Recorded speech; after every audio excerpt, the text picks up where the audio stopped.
The Executive Committee of Khasi Hills Autonomous District Council today discussed many issues relating to the functioning of the council. Speaking to the media, the chief executive member Tito Starwell Khan said that if the people do not cooperate with the KHADC and the Darbar of Himamalayam to strictly observe the health protocols issued by the state government, the council will have no other option but to impose lockdown in and around Yodo Market in Shillong.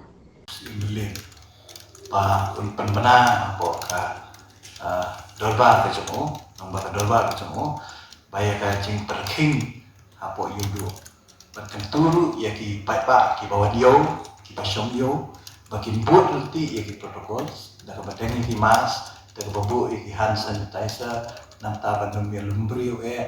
te bagi laburu ban minum syak, ya nu ban rum apa yo, lada kim deng ya kemas. Tiku membeli bana kalian ki pudet imbelim kilale ya kebetan. Te wala kataro na kalian ke council ngin sa pet kumno kaya kini adin belapan menakong tu te lada kam trikam ngin mansi ban diput ya ki enforcement ki jungi kat tu kat lingun ayo kenapa penting kena bagi beri jungi kin buat nanti ya ki SOP kenapa menyadai kini jing sapia pat ngan si ong lupa pat